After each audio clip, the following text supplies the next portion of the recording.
Oh, wow. So I made like a whole thing. It's like That's interesting. Yeah, there's 4 different ones. Each one, they're all designed like You are creative and vision to reality. reality. They're all designed, differently. Nice. Inside, internally.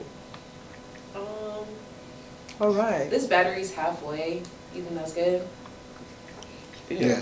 Let's just run a quick, like Okay. under Recording. 10 minutes. See, yeah, All righty. This one's recording. like fill it out and stuff. Nice. You sell hard copies of it or just Well, right now, I just have digital? digital copies. Okay. I was trying to get it out, All right. And you got it out, so. All right, the year. Hood Orchestra, 2024. Excellent year. Wait, are you recording? Oh. No, it's okay. I can. Okay. I'm no. recording now. Okay, no.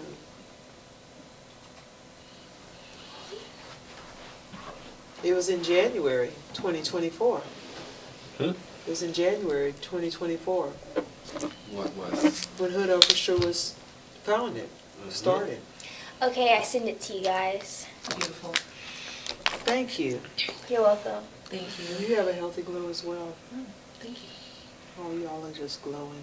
I attribute it to my diet and water consumption. Oh, really? Very important what goes inside as well. Nice. Yeah, so it was Because, like, you've noticed a difference? Absolutely. Like, with the change in diet? Mm-hmm. What were you eating before? I don't eat meat, so it's been like 3 years. Oh, like when you stopped eating meat? Well, I went completely vegan. That's a whole. We'll get into that. Yeah. But now she loves cheese.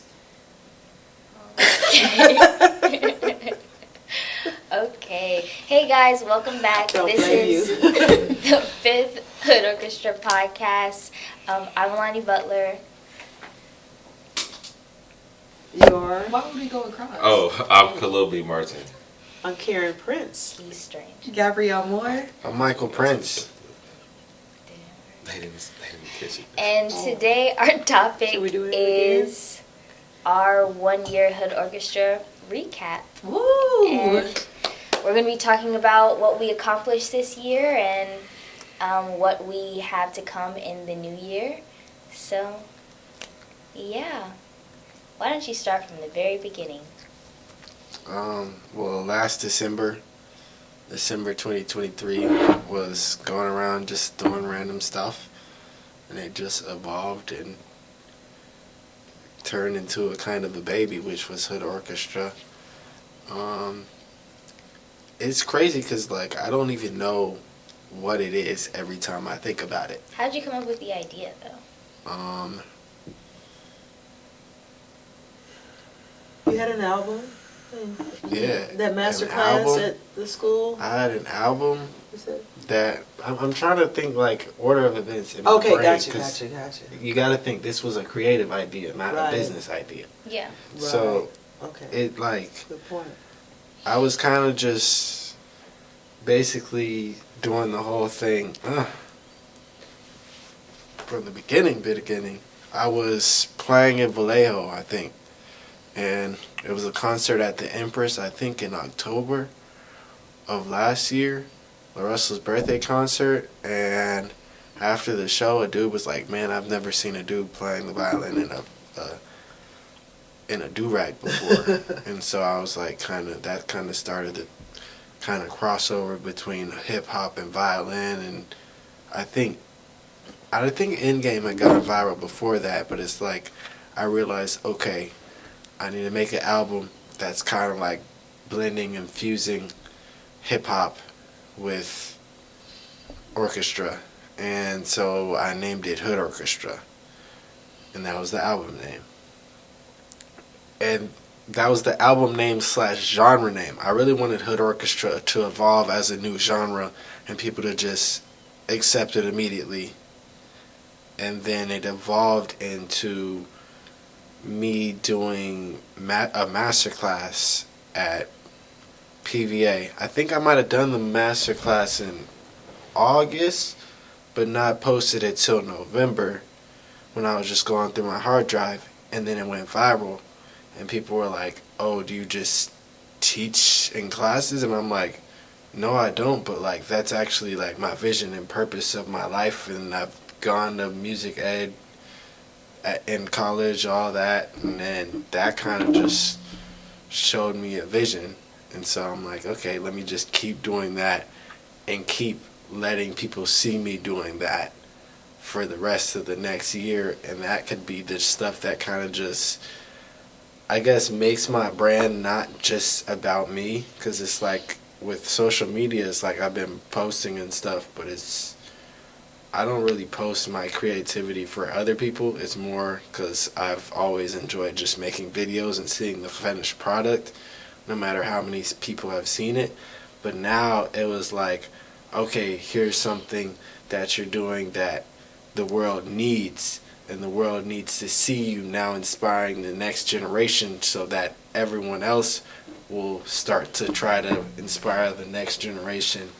And that's kind of what happened. There's kind of been a trend of just the hip hop violin, and just I see a lot of people just like teaching more. Like people are like, okay, that's an easy way to get content that's probably gonna resonate with people. Is just go give back and go teach, and like everyone is happy. So that's what I've been doing the last year. We did the first residency in January for a month. Then a tour. We did the tour in October. That was just like a month of just stuff. But February was Steamboat. So Yeah, that was to the first. Colorado. That was the first thing that I was like, this is the first thing with not La Russell that I could start promoting Hood Orchestra at. And so that was just and that was an opportunity because it was like the whitest of the white town in Colorado, and bringing in this new idea to it, this new idea that the world wasn't even really accepting yet. Like when I first made Hood Orchestra, got suspended from Instagram or whatever because it's like they didn't, it's a derogatory filter or something in the system caught it and was like, nah, we don't want this. So I had to appeal it and get it as an actual username. And then when we registered, I guess Hood Orchestra, it's like at first I wanted to name it the Neighborhood Orchestra, but that was taken by some just like random group in the middle of nowhere. So I was like, okay. So Hood Orchestra was basically the next thing. And people kind of like, I think people thought it was more just like trap music and dark music in the hood, but I had to like, and that was the original way it came across with the first like videos and stuff. Like people were like, oh, okay. Like when I first showed it to the kids at PVA, but it's like, no, I mean like just your neighborhood and where you come from and how your music and everything influences everything. So it's just, I've just slowly been trying to communicate that more because the people that understand it immediately are string players and black string players. They're like, oh, I get the vision immediately, but like not everyone's a black string player, so it's like I just have to, it's just been evolution the whole year. Awesome. Not every black string player gets it. Yeah. Although everybody who gets it, never mind. Yeah. Yeah. And sometimes you don't even really have to get it for it to be impactful. Like in Steamboat, Michael and I were the only two black people we saw majority of the time we were there, actually. But I think like his music resonated with them anyway. And his vision was kind of translated because they did talk about us coming back and him doing some master classes there and like teaching the kids how to improv. So, yeah. And then we finished the year. We did the Life's Crazy tour. That was like, wow. Houston show. Oklahoma City open mic. I was looking at the Oklahoma City open mic. That was crazy. Basically just giving people in Oklahoma a platform to perform at. And a lot of people out there, they got like rappers and underground, whatever. So it's like us coming in with an organization with like a few thousand followers to them was just like, boom, this is a huge opportunity. So some of them, it was their first time even performing, come out there just like putting on and stuff. And so that was fire. And then we went to Atlanta. Atlanta's always fire. We did a sold out jam session there. We did 2 jam sessions there, one during the T-Pain tour and then one during that tour. I don't know if we got any master classes in Atlanta.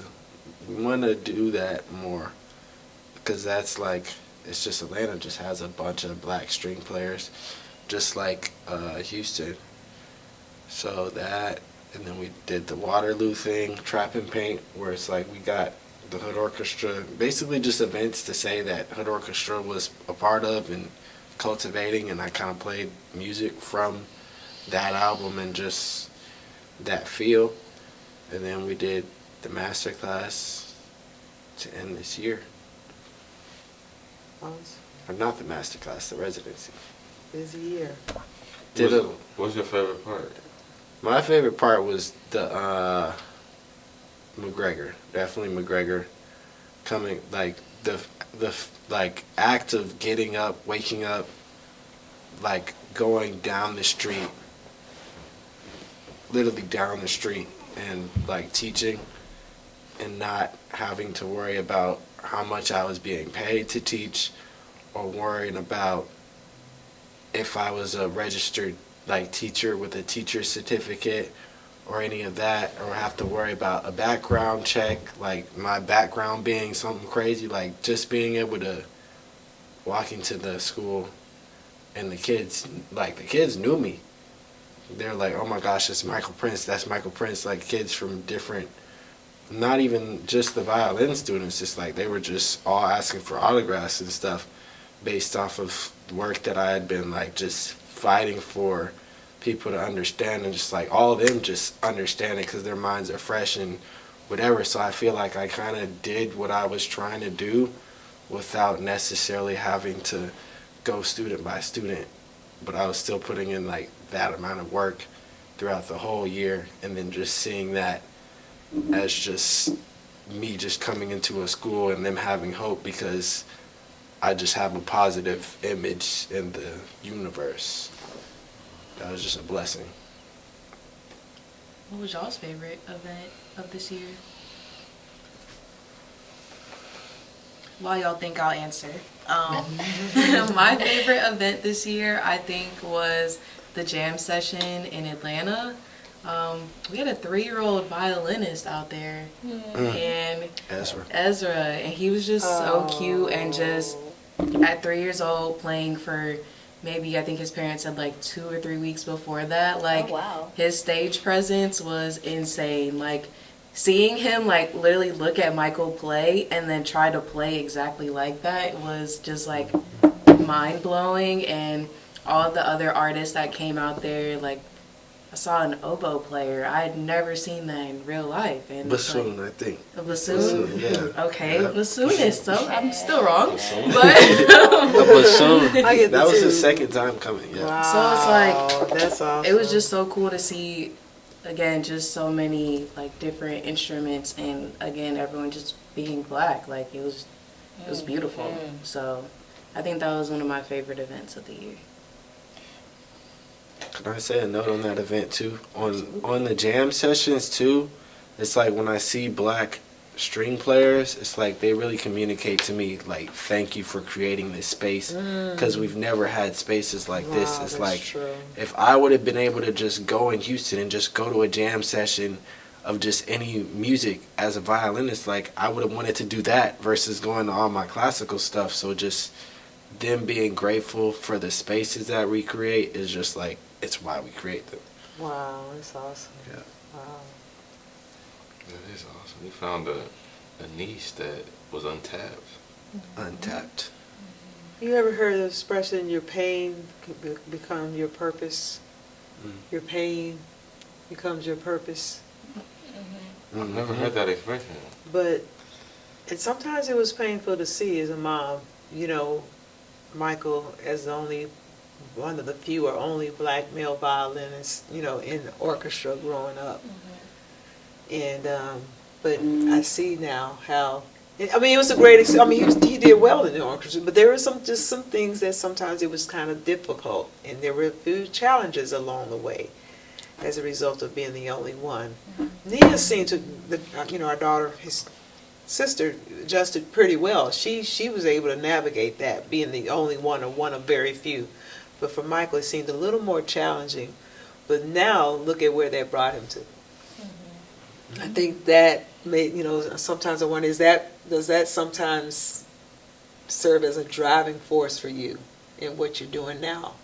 For, like I said, when you mentioned those people saying thank you for creating that space, because it's like I have to. Because it's, It's like that's where it's like thinking of not just myself and what I'm doing and being like I'm really giving people an opportunity that's like it's not a normal opportunity. So it's like I can just do that and be so content with knowing that I'm giving people an opportunity, because that's like major. That's what I want to do in my life, is give back to people and give them a blueprint. It's like immediately after that first jam session, another girl, I think her name is Jana, another black violinist in Atlanta, it's like she threw a jam session the next week in the park, and people came through, like some of the same people, and it's like it's just giving them a blueprint. A blueprint to just keep doing the same thing and making these type of things happen, because it's like it was really easy to do. Bird of a feather, flock together. Y'all's favorite event? I have two. Love it. First one was the match. I don't know was that the first time at the match? Yeah, I think that was really dope. The one when like you walked on the floor. That one, I thought that was really cool. So that was probably like my favorite, seeing everybody do their thing and then people dancing and whatnot. That was my favorite. And then the second one probably was at Collab Social, when you were there for Creative Con. I think the coolest part about that one was the fact that like people were actually like asking you questions. Yes. And like you talked for like an hour, low key. Yeah. And like, but it was dope because like. Did you get that content? We have it. Yeah, but he talked for like an hour, and I thought that was like so cool. And then somebody drove all the way from Louisiana, and they got to like do their poem. Yeah, she was freestyling. Yeah, and like she was like, I drove all the way from Atlanta, or I mean New Orleans. New Orleans. Wow, that's a distance. But I was just like, dang, like you drove all the way from New Orleans, Just for the... and I don't even think she even expected to get up there and like perform with him. But I thought that was so cool. I'm like, dang, she got her money's worth for sure. It's awesome. Were those your two? Yeah. I think my favorite event was Steamboat. Just seeing like the impact and that he had, and like how representation matters, and him just being in the space, how impactful that was. And I remember them asking him about, what's the method that Izakai, something about the improv? Suzuki. Yeah, he was talking about the Suzuki method and just seeing how it resonated with them, but then also like how they were kind of impressed by it. And I think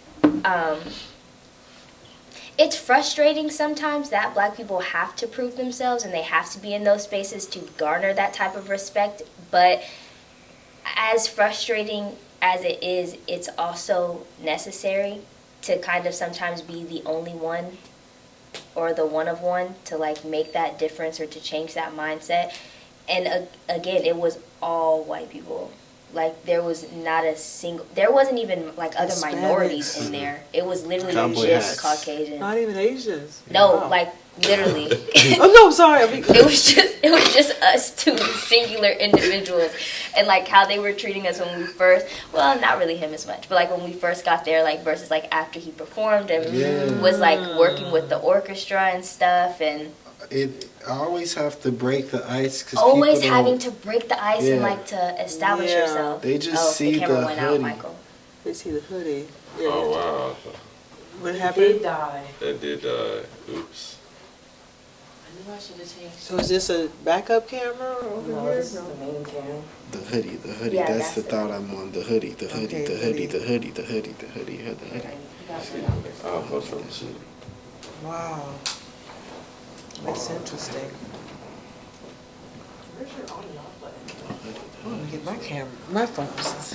Yeah, our phones out. I can plug this camera. Okay. Or, no, you can put it in there. The hoodie. Yeah, I thought it was halfway. I wasn't even. The hoodie.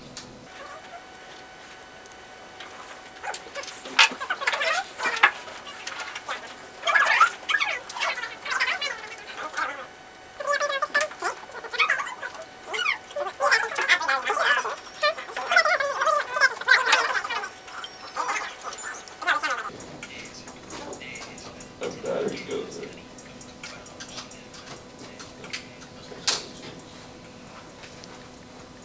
I'm trying to get these trees. So basically, you're not in that alone then.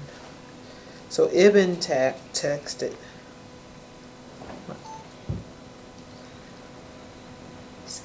What are you looking at? Yeah, go look at how extensive that freaking thing is. It's a whole note. Yeah, man. Wait, do you mind like making make it an ebook if you need help? Like I know this cool person. Okay, I'll make it an ebook. Okay, awesome. And if you need help, Oh, good. I know this cool person that they like. I make mean, it has ebooks. enough details for it.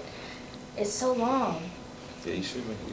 I've been asked several times to And write the a book Amazon on. links? And the Alani. link. No, you went in. Okay. I really Yeah. You did that. Thank you. Thank you did for the appreciation. Is I it do coming out appreciate on it. reflection? The hoodie. Oh, wait. Okay. We can almost. We just got like 5 more minutes of this podcast. Yeah.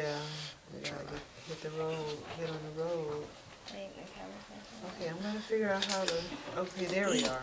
Wash your hands before starting.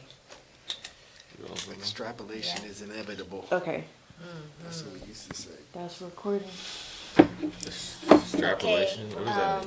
I don't know. Where we left off. Well, The extrapolation. hoodie. The math is. The hoodie. Yeah, Oh, you were it's the saying all hoodie, they yeah. saw was the hoodie. Yeah. Because And the- so, oh, go ahead. The whole Suzuki thing was like, it's like with people that are super, I guess, proficient or the higher classes of hierarchy of classical Illuminati in the world always are like they originally like have their nose up and stuff when I start playing because they just assume I'm just some like all genres violinist that just learned by playing by ear and I just playing random stuff that sounds good. But then afterwards when they were like asking me like questions and like about where you get your training and stuff, I'm like, oh yeah, we learned with the Suzuki method when we were little and it's like we transitioned to that and this, it's like then they start to understand. And then it's like I also threw in like a Tennessee, I think Tennessee whiskey in there. I threw in Tennessee whiskey and the son of the director, Jack, came up there with his girlfriend and they sang along too. Because it's like I needed something to somehow bridge the gap. Because it's like I was just coming at them. I was wearing, I don't know, it's like I think I changed after the first set. Because it's like I really wanted to just go up there in a hoodie. But I'm like, I can't start in a hoodie or everyone will leave. And this is a gala too. So it's like I started with my suit on. And then the second set, it's like I came back out with like, it looked tacky, it looked crazy. I think I might have had Crocs on too, but it's like I tried to like bend their minds a little bit and try to kind of like just go to the edge, but not all the way to the edge. But yeah. Interesting. Yeah. So I really liked that. I really liked the impact it had. And this isn't like any. And then my second favorite was, I think we were at, not the Maxwell, what's like the other place we put events at? Media Block. Yeah, it was at Media Block. That was And the first one. all those other instrumentalists came The up. jam and were session? Yeah, the jam session. Mhm. That was beautiful. They made gorgeous music. It was awesome.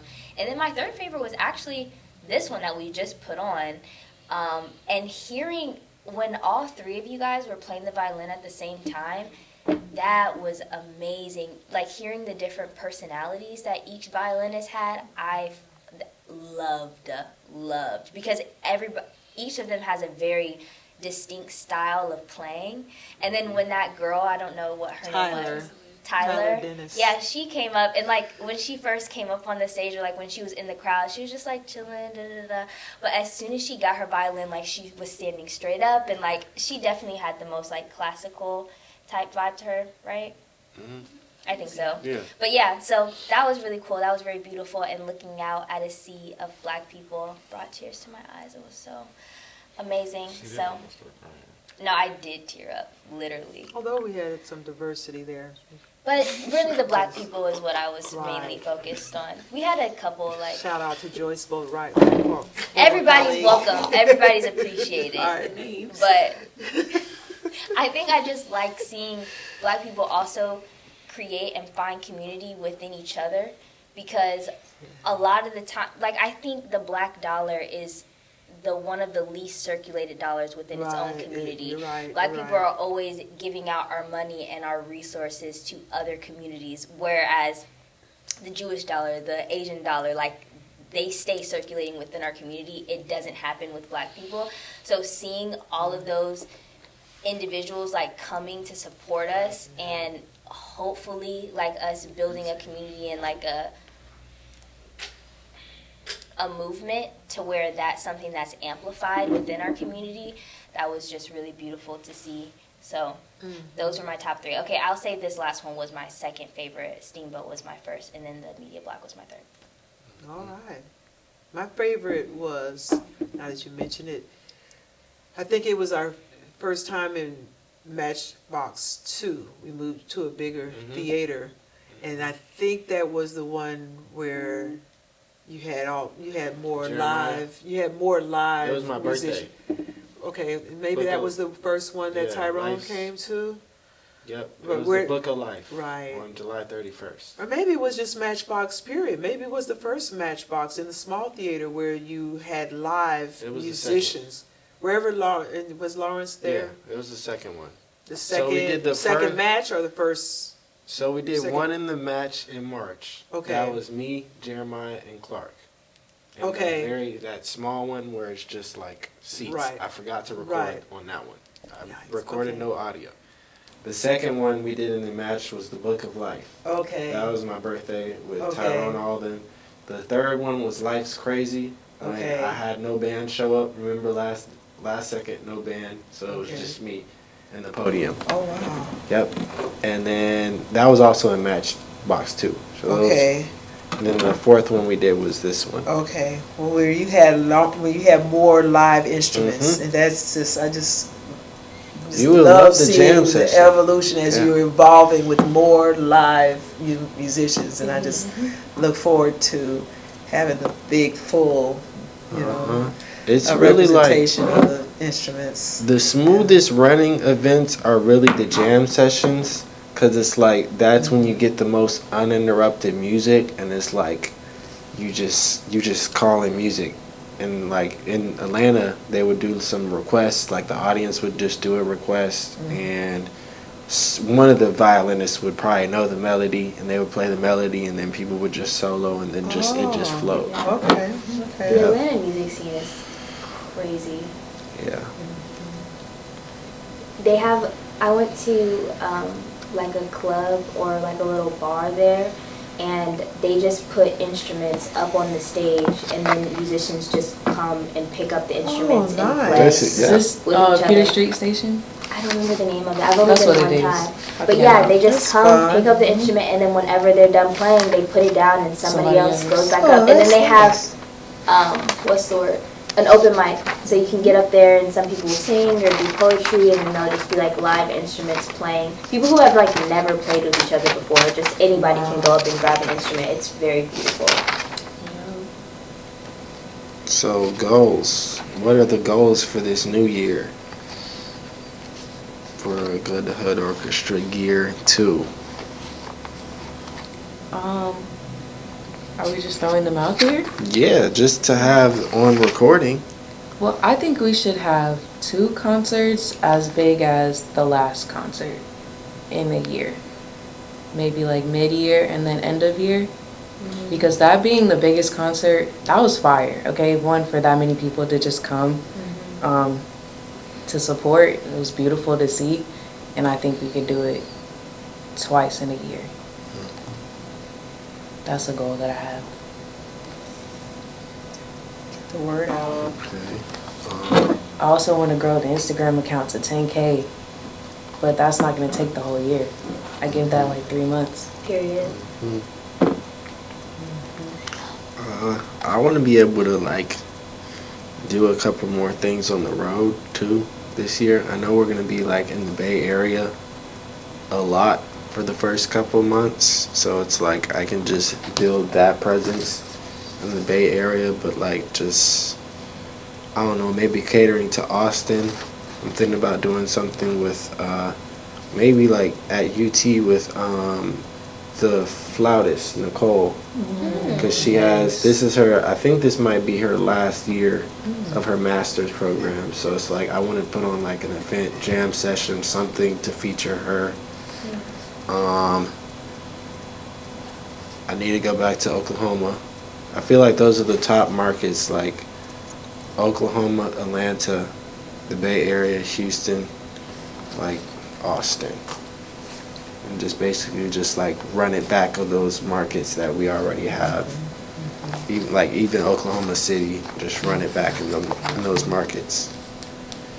And then some merch too. We gotta get some like, I want to get more designs into circulation, because that's really like just seeing people wearing your stuff out in public and it just being all over the place. It's just gonna be like fire to see. That's in the works. Yep. That's coming up.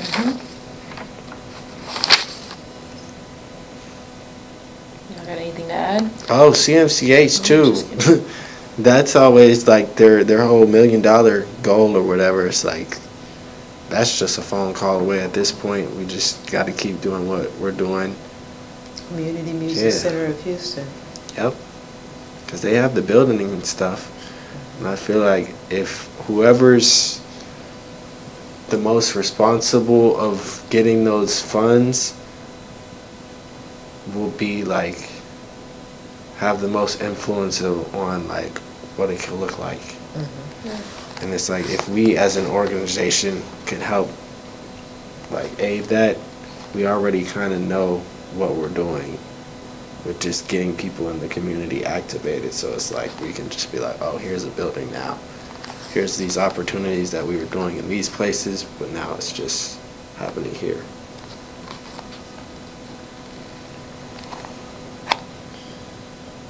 I think for me, what I'm excited about or wanting is us continuing to provide opportunities to give our community legitimacy. Like, I feel like a lot of time with organizations or movements like ours, a lot of times the people in the organization tend to outsource or get legitimacy from other communities, like funding or stuff like that. But us being Black people, empowering other Black people to do things for the Black community, and us getting like respect, and just like us doing it in-house, just like continue to do that and empowering other communities with a Black foundation. Does that make sense? I think that's just like really powerful. It doesn't always end up being like the organizations that get to 30 million followers, you know, because a lot of times you have to outsource to get to those heights, but just like creating a strong, enriching foundation of Black people to empower other Black people with an organization that's empowered by Black people, and just like keeping it all within our community, just doing that and finding ways to make that bigger and more succinct. That's like my like goal and dream for it. I think when it comes to me, I think my biggest thing is, I'm a business guy, so I always want to make sure that anything we put Orchestra, it makes sense from like a business perspective. That's always my first instinct. But I think over time, the value that is being created was always going to shine through, and so like when you think about growing and expanding, there's a whole lot that comes with that. So I'm always like, how can you affect the most amount of people with the movement? So this always makes sense business wise. Makes sense. Okay, so I've jotted down February/March,